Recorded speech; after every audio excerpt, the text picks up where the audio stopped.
விஜய் மாதிரி பேசணுங்க. அப்படியே வந்தோனே அப்படியே நெருப்பு மாதிரி அப்படியே பறந்துட்டு அப்படியே டக்குன்னு எழுந்திரிச்சு போயிட்டோம்ல. இப்ப அவர் பணமா ஜனமா அப்படின்னு கேட்டாருன்னு நீங்க சொல்றீங்கல்ல. இப்ப அந்த போலீஸ்காரங்க தான் என்ன கொண்டு அது வரைக்கும் விட்டாங்க. அவங்களுக்கு நான் நன்றி கூட தெரிவிச்சேன், அவ்வளவு தூரம் எனக்கு தெரியாம நான் அது ஒரு விஷயம் பண்ணிட்டேன் அப்படின்றத சொன்னார்ல. மனசளவில் சில வலிகள் காயங்கள் அதை மறக்க முடியாது இல்லையா? நம்ம ஊர்ல கரண்ட் இல்லைங்கிறதுனால விஜய் அவர்கள் எவ்வளவு பெரிய திட்டத்தை ரெடி பண்ணிருக்காரு தெரியுமா தெரியாதா? தெரியாது. உண்மையிலேயே சத்தியமா தெரியாது? தெரியாது, சொல்லுங்க. சந்திர மட்டத்துல சோலார் பேனல் பதிச்சு அங்கிருந்து சூரிய ஒளியை வாங்கி பூமிக்கு அமைச்சு அதுல இருந்து கரண்ட் எடுக்கிறாங்க. ஏவா வேலுன்னு ஒருத்தர் சிங்கப்பூர்ல போய் படுத்திருக்காரு. ஏன் தெரியுமா? அதான் ஏன்னு அவரும் கேக்குறாரு. பூமியில பாலம் கட்டுறதுக்கு பிளான் பண்ணாரு. ஆனா அவரோட பிளான் மூணுலயும் பாலம் கட்டுறதுக்கு பட்ஜெட் போட்டு மூணுலயும் பாலம் கட்டியிருக்காரு. பட்ஜெட் எகிரிச்சுன்னா மூணுல பாலம் கட்டினது இது வரைக்கும் எவனாவது சொன்னானா? அதனால ஏவாவேலு இது சிங்கப்பூர்ல இருக்கிற பைனாகுலரை பார்த்து அந்த பால வேலை நடக்குதா அப்படின்னு பார்த்துட்டு இருக்காரு. சிங்கப்பூருக்கு செக்கப்புக்கு போனார்ல அவரு. இவர் உண்மையை தவிர வேற எதுவுமே பேச மாட்டேங்கிறாருங்க. விஜய் தவிர இந்த உலகத்துல அரிச்சந்திரன் இருந்தா கூட போய் பேசியிருப்பாங்க. அரிச்சந்திரன் கூட போய் பேசியிருப்பான். இவர் உண்மை பேசுறது, அவ்வளவு உண்மை பேசிட்டு இருக்காரு தெரியுமா? அவர் நேற்று அந்த கரூர்ல பேசின ஒரு விஷயம், எந்த ஒரு விஷயம் சிறப்பா இருந்தது இல்ல இது பேசிருக்க கூடாதுன்னு நீங்க நினைக்கிறீங்க? எல்லாமே பேசுனது எல்லாமே சூப்பர். வரப்போற இடைத்தேர்தல்ல திமுகவை செஞ்சு விட்டுருங்கன்னாரு. புரியுதுங்களா? ஆமா, ஒரேடியா செஞ்சு விட்டுருங்க, இனிமே அவங்க வரவே கூடாது ஆட்சிக்கு. இந்த தீய சக்தி திமுகவை நல்லா வெச்சி வெளுத்து விடுங்க. ஓட்டு போடாதீங்கன்னு கிடையாது. ஆமா, வீரமாகாளியம்மன் கோயில்ல போய் செய்வனை செஞ்சு விட்டுருங்க. ஆமா, உங்களுக்கு தெரிஞ்ச காளியாத்தா மாரியாத்தா கோயில் எல்லாம் போய் செய்வனை செஞ்சிருங்க. அந்த செய்வனை செஞ்சிருங்கிறதா சொன்னது. ஏங்க செஞ்சு விடுங்கிறதுக்கு 1008 ஒவ்வொருத்தரும் ஒவ்வொரு மாதிரி புரிஞ்சுப்பாங்க. கிராண்ட் ரோடு, பாம்பே கிராண்ட் ரோட்ல சோனா கட்சியில எல்லாம் செஞ்சிருங்க அப்படின்னா அது வேற மாதிரி. அப்புறம் இங்க என்ன சொல்றது, ஒரு புதுப்பேட்டையில போய் ஒரு வண்டி நிப்பாட்டி கொஞ்சம் செஞ்சிருப்பா அப்படின்னா அது வேற மாதிரி.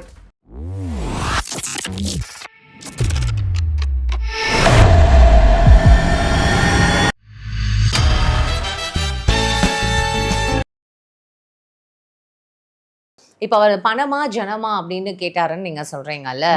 இப்ப அந்த போலீஸ்காரங்க தான் என்ன கொண்டு அது வரைக்கும் விட்டாங்க, அவங்களுக்கு நான் நன்றி கூட தெரிவிச்சேன், அவ்வளவு தூரம் எனக்கு தெரியாம நான் அது ஒரு விஷயம் பண்ணிட்டேன் அப்படின்றத சொன்னார்ல. ஆமா, அது ஆக்சுவலா என்ன நடந்துருச்சுன்னா திடீர்னு நடந்துருச்சு. ஆமா, திடீர்னு நடந்துருச்சு. எல்லாமே திடீர்னு நடந்தது. அது திடீர்னு நடக்கிறதுக்கு யார் தெரியுமா காரணம்? எல்லாம் சதி. யார் சதி? தெரியாது, சொல்லுங்க. அவர் யார சொல்றாரு புரியுதா உங்களுக்கு? தெரியலையா? திமுக அதிமுக எல்லாரும் கூட்டு கலவாணி சொன்னாரு. பிஜேபி எல்லாத்தையும் செஞ்சு விட்டு முன்னால ஓடி நின்னு அவங்களே யாரு ஹேமாமாலினி வந்தாங்களா? வந்தாங்க. அண்ணாமலை எடுத்து கத்தி எடுத்து குத்துனாரா? யாரை குத்துனாரு என்னெல்லாம் கேட்டாங்களா? எல்லாம் ஏற்பாடு பண்ணது எல்லாமே விஜய் வரக்கூடாதுங்கிறதுக்காக பிஜேபியோட பிளானை கேட்டு டிஎம்கே, ஏடிஎம்கே, நாம் தமிழர் எல்லா கட்சியும் சேர்ந்து இவரை எகைன்ஸ்ட் பண்ணாங்க. அது தெரியுமா தெரியாதா? அந்த நேரத்தில் என்ன நடந்ததுன்னு தெரியாது. அவுட் ஆஃப் கண்ட்ரியா? நிறைய பேர் இப்படிதான் அவுட் ஆஃப் கண்ட்ரில இருந்தவங்க கூட இங்க ஓட்டு போட்டு போயிருக்கான். அது தெரியுமா தெரியாதா? தெரியாது. ஓட்டு போட்டு போனவங்கள 12 பேர் பிடிச்சிக்கிட்டாங்க. அது தெரியுமா தெரியாதா? தெரியாது. அப்ப out of planet. It's planet. சரி, இவ்வளவு தூரம் பிளானட்டை பத்தி பேசிட்டு இருக்கீங்களே. நம்ம ஊர்ல கரண்ட் இல்லைங்கிறதுனால விஜய் அவர்கள் எவ்வளவு பெரிய திட்டத்தை ரெடி பண்ணிருக்காரு தெரியுமா தெரியாதா? தெரியாது. உண்மையிலேயே சத்தியமா தெரியாது? தெரியாது, சொல்லுங்க. சந்திர மட்டத்துல சோலார் பேனல் பதிச்சு அங்கிருந்து சூரிய ஒளியை வாங்கி பூமிக்கு அமைச்சு அதுல இருந்து கரண்ட் எடுக்கிறாங்க. ஆமா, இது தெரியுமா தெரியாதா? தெரியாது. மகேந்திரன்ட்ட கேளுங்க, அவர் சொல்லுவாரு. அவர் அவ்வளோ விஷயத்த அந்த சோலார் பிளானட் இருக்கு இல்லையா, பிளேட் அடிக்கிடுவாங்க. ஆமா, நீங்க சூரிய ஒளி கதிர்களை வாங்கி அது நம்ம பூமிக்கு அமைச்சிரும், அது கரண்டா மாறிடும். அதுக்கு வந்து சைன் பண்ணிருக்காரு. தெரியுமா தெரியாதா? என்னங்க உங்களோட புரிதலுக்கு என்னால இதுக்கெல்லாம் பதில் சொல்ல முடியாது. நெக்ஸ்ட் நீங்க பிளானட்டுக்கு போனா அப்படின்னு சொல்றீங்களா? அந்த பிளானட்ல அந்த இது பதிக்கலையா? இவர் சைன் பண்ணி எங்க இருக்காரு? புரியுதுங்களா? அந்த பிளானட்ல நான் அதை பார்த்தேனான்னு கேக்குறேன். பாத்தீங்களான்னு கேக்குறேன். பார்க்கல. பாக்கலையா? நெக்ஸ்ட் டைம் வேற பிளானட்டுக்கு போயிட்டீங்களா? இது மூன். நான் சொல்றது மூன்ல நடக்கிற சம்பவம். நீங்க எந்த பிளானட்டுக்கு போனீங்க? நான் வந்து ஜூபிட்டர் போயிட்டு வந்தேன். ஜூபிட்டர் போயிட்டீங்களா? ஜூபிட்டர் இல்ல, ஜூபிட்டர். அது தஞ்சாவூர்ல சினிமா தியேட்டர். அந்த தியேட்டரை இப்ப க்ளோஸ் பண்ணிட்டாங்கன்னு நினைக்கிறேன். யாகப்பா பக்கத்துல அந்த தியேட்டர் இருந்தது. ஜூபிட்டர் தியேட்டர் தானங்க. என்னங்க ஐயோ சார், நெக்ஸ்ட் டாபிக் போலாமா? ஏவாவேலுன்னு ஒருத்தர் சிங்கப்பூர்ல போய் படுத்திருக்காரு. ஏன் தெரியுமா? அதான் ஏன்னு அவரும் கேக்குறாரு. அதான் ஏன்னு அவரும் கேக்குறாரு. பூமியில பாலம் கட்டுறதுக்கு பிளான் பண்ணாரு. ஆனா அவரோட பிளான் வந்து மூணுலயும் பாலம் கட்டுறதுக்கு பட்ஜெட் போட்டு மூணுலயும் பாலம் கட்டியிருக்காரு. அந்த பாலத்தை பார்த்ததுக்கு அப்புறம் தான் ஏவாவேலு இங்கேயும் பாலம் கட்டி அங்கேயும் பாலம் கட்டியிருக்காரு அப்படிங்கறத எந்த முதலமைச்சர் கண்டுபிடிச்சு சொன்னா? இவர் தான் கண்டுபிடிச்சு சொன்னார். ஆமா, பட்ஜெட் எகிரிச்சுன்னா மூணுல பாலம் கட்டினது இது வரைக்கும் எவனாவது சொன்னானா? சொல்லல. அவர் போய் மூணுல போய் பாலம் கட்டினதுக்கு மூவ்மெண்ட்டுக்கு தான். அதாவது சிங்கப்பூர்ல போய் ஏவாவேலு படுத்துக்கிட்டு என்னத்தை பாக்குறாரு? தெரியாதா? அவர் அங்க படுத்துன்றதே எனக்கு தெரியாது சார். வாக்கிங் போனதா தானே இவர் சொன்னாரு. அதுதான் வாக்கிங் போனாரு. ஆஸ்பத்திரியில படுத்துக்கிட்டு இருக்காருங்க. அது ஆஸ்பத்திரியில இவருக்கு என்ன தெரியுமா? அங்க ஆஸ்பத்திரி கிடையாது. புரியுதுங்களா? இங்க மெட்ராஸ்ல வந்து கோலார் அரங்கம் அப்படின்னு சொல்லுவாங்க தெரியுமா? அந்த கோலார் அரங்கம் போயிருக்கீங்களா? பிர்லா பிளானட்டோரியம். அதுல போய் என்ன பாத்திருக்கீங்க? கேலக்ஸி பாத்திருக்கீங்களா? அதுல இருக்கிற பைனாகுலர் இருக்குல்ல, அந்த பைனாகுலர் மூலியமா எதை பாக்குறீங்க? இந்த கேலக்ஸியை நான் பார்த்திருக்கேன் sir. To you know Galaxy? அத சொல்லி தொலைங்க. கேலக்ஸி அப்படின்னா என்ன? அதான் சார், இந்த வானுலகம், விண்ணுலகம், கிரகங்களை பார்த்திருக்கீங்க அப்படிதானே? அதைத்தான் நான் சொல்றேன். அவர் இங்க இருக்கிற அந்த இது இருக்கு இல்லையா, பிர்லா பிளானட்டோரியத்துல இருக்கிற அந்த பைனாகுலர் வந்து சரியா வேலை செய்யலையா. அதனால ஏவாவேலு இது சிங்கப்பூர்ல இருக்கிற பைனாகுலரை பார்த்து அந்த பால வேலை நடக்குதா அப்படின்னு பார்த்துட்டு இருக்காரு. பைனாகுலர் ஸ்பெல்லிங் சொல்லுங்க சார். பைனாகுலர் ஸ்பெல்லிங் சொல்லணுமா? புரியல. நீங்க டீச்சரா இல்ல என்ன? புரியல. எதுக்காக? வாய்க்கு வந்தபடி நீ என்ன வேணாலும் சொல்லிட்டு போவீங்க. இன்டர்வியூ எடுக்கிறீங்கன்னு உங்களுக்கே தெரியுதுல, அப்ப நீங்க என்ன வேணாலும் எனக்கு சொல்லிட்டு போவீங்களா? அப்ப நான் அதை கேட்கணுமா? எனக்கு புரியல. உங்களை இன்டர்வியூ கூப்பிட்டு சார் என்ன சார் இது மாதிரி சொல்லியிருக்காங்களேன்னு கேட்டா கொத்து பரோட்டா பத்தி பேசுறீங்க. நீ வந்து ஏங்க, நான் ஒரு இன்டர்வியூவா நான் வந்து உட்கார்ந்த என்னிட்ட இப்படி ஒரு உட்கார்ந்து இப்படி ஒரு ஆள் உட்கார்ந்து இந்த கேள்வி கேட்கறீங்களே. அந்த கரூர்ல அவ்வளவு பெரிய மக்கள் கூட்டம். அவர் பேசுறப்ப எதிர்கட்சிக்காரன், அரசியல் என்ன சொல்றது, போலீஸ்காரங்க, அதிகாரிகள் அத்தனை பேர் இருந்தாங்களே. எவனாவது ஒரு ரூபாய டே அது ஸ்டாம்ப் போயிடுறா, அது கூட்ட நெரிசல்ல உயிர் இருந்தானுங்கடா அப்படிங்கறத ஒருத்தன் பேசினானா? ஒரு ரூபாய் பேசுறதுக்கு தில்லு இருந்தா தரான் இருந்தா டேய் இருந்ததா? நான் உட்காந்து பேசிட்டு இருக்க கேள்வி மேல கேட்டு இருக்கீங்க. ஒருத்தர் இருந்துதாங்க. ஆனா இல்ல. ஏன்னா இவர் உண்மை பேசுறாருங்கிறது எல்லாருக்கும் தெரிஞ்சிருக்கு. இவர் உண்மையை தவிர வேற எதுவுமே பேச மாட்டேங்கிறாருங்க. விஜய் தவிர இந்த உலகத்துல அரிச்சந்திரன் இருந்தா கூட போய் பேசியிருப்பாங்க. அரிச்சந்திரன் கூட போய் பேசியிருப்பான். இவர் உண்மை பேசுறது அவ்வளவு உண்மை பேசிட்டு இருக்காரு தெரியுமா? ரொம்ப வேதனையா இருக்கு. அழுதுட்டு வாங்க, நான் வெயிட் பண்றேன். எதுக்கு நான் அழுவணும்? இப்படி ஒரு முதலமைச்சர் தமிழ்நாட்டுக்கு கிடைச்சதுக்கு இந்த தமிழ் மக்கள், இந்த தமிழ் சமூகம், இந்த அறிவார்ந்த தமிழ் சமூகத்தை நினைச்சு நான் எவ்வளவு பெருமைப்படுறேன் தெரியுமா? சரி, பெருமைப்பட்டுட்டு வாங்க, நான் வெயிட் பண்றேன். நான் பெருமைப்படுறேன். பெருமைப்பட்டுட்டீங்களா? பெருமைப்பட்டுட்டேன். அடுத்த கேள்வி சொல்லுங்க. இப்போ இந்த போலீஸ்காரங்களை பத்தி அவர் மென்ஷன் பண்ணியிருக்காரு, அதை கேட்டீங்களா? அவங்க என்னை கொண்டு வந்து விட்டுட்டாங்க, நான் தெரியாம அவங்களுக்கு வந்து அவங்க நன்றி கூட சொல்லிட்டேன் அப்படின்ற மாதிரி வந்து அவர் சொல்லியிருக்காரு. அப்புறம் இன்னொரு விஷயம் சொல்லியிருக்காரு, தாய் மாமனோட சீர் அந்த ரிங்கு போட போறேன் அப்படின்ற ஒரு விஷயமும் சொல்லியிருக்காரு. அதெல்லாம் பாத்தீங்களா? அது வந்து போலீஸ்காரங்களுக்கு வந்து அவங்க தப்பான வழி நடத்திட்டாங்க அப்படிங்கிறதுனால தான் இவர் வந்து உடனே வந்து ஆட்சிக்கு வந்த ஒரு வாரத்துக்குள்ளாரையே அந்த போலீஸ்காரங்களாம் அந்த நேரத்துல இருந்தாங்க இல்லையா, அவங்களெல்லாம் நிறைய இடத்துக்கு மாத்தியாச்சு. அவங்கள யாருமே இப்ப வந்து சென்னை சிட்டிக்குள்ளார ஒருத்தர் கூட கிடையாது. எல்லாத்தையுமே பணியிட மாற்றம் செஞ்சு. பாகிஸ்தானா? புரியல. ஏங்க பாகிஸ்தான்ங்கிறது ஒரு முஸ்லீம் கண்ட்ரி, புரியுதுங்களா? அங்க நம்மால வேலைக்கு வச்சுப்பானா? ஒரு விஷயங்க நல்லா தெரிஞ்சுக்குங்க, இந்த உலகத்திலேயே தமிழ்நாடு போலீஸ் தான் ரொம்ப துப்பறிவதுல பயங்கர அறிவுள்ள போலீஸுங்கிறாங்க, ஸ்காட்லாண்டுக்கு அப்புறம். புரியுதுங்களா? அந்த மாதிரி அறிவு இருக்கிற போலீஸா இருந்தாலும் இப்ப அறிவு இல்லாம இருக்காங்க. ஆமா, ஏன்னா கண்டுபிடிக்கிறதுக்கு தெரியல. அறிவு என்ன சொல்றது, இல்லாம போயிருச்சு. அந்த அறிவு இல்லாத போலீஸ் எல்லாத்தையுமே தான் இவங்க டிரான்ஸ்ஃபர் பண்ணிட்டாங்க. ஏன் சார் இப்போ போலீஸ்காரங்களை வம்புக்கு இழுத்து? ஐயோ, போலீஸ்காரங்கள நான் வம்புக்கு இழுக்கலங்க. நான் எதுக்கு வம்புக்கு அவங்க இழுக்கிறேன்? எவ்வளவு ட்ரெயின் பண்ணி, அவங்க எவ்வளவு ஒர்க் பண்ணி, எவ்வளவு விஷயங்கள் அவங்க பண்றாங்கன்றது நமக்கு தெரியும். பார்த்துட்டு தானே சார் இருக்கும். அவங்களாம் இப்ப நேத்து பேசுறப்ப என்ன வாய மூடிட்டு இன்ன வரைக்கும் உட்கார்ந்துட்டு இருக்காங்களே, யாராவது ஒருத்தர் கூட அவங்க பேச தைரியம் பாத்துப்பாங்க சார். இல்லையா? அது அவங்க பாத்துப்பாங்க. கேஸ் இருக்கு, அவங்க கேஸ் பாத்துப்பாங்க. இருக்குன்னா என்ன? அப்ப அவங்க சொன்னதெல்லாம் எல்லாம் சிபிஐல இன்னும் கேஸ் போயிட்டு இருக்கு சார். அது அவங்க அப்ப பாத்துப்பாங்க. முதலமைச்சர் வாய் திறந்து பேசுறதெல்லாம் பொய்யா?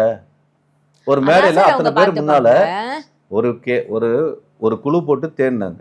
ஒரு குழு போட்டு அதுல என்ன நடந்ததுங்கெல்லாம் உட்காந்து பப்ளிக்கா மீட்டிங் வரைக்கும் நம்ம வரைக்கும் யூடியூப்ல பார்த்தோம். அப்ப அது எல்லாமே பொய்யுங்கிற அளவுக்கு இவர் கண்டுபிடிச்சு சொல்லியிருக்காருன்னா, மக்கள் முட்டாளா இல்ல முதலமைச்சர் முட்டாளா?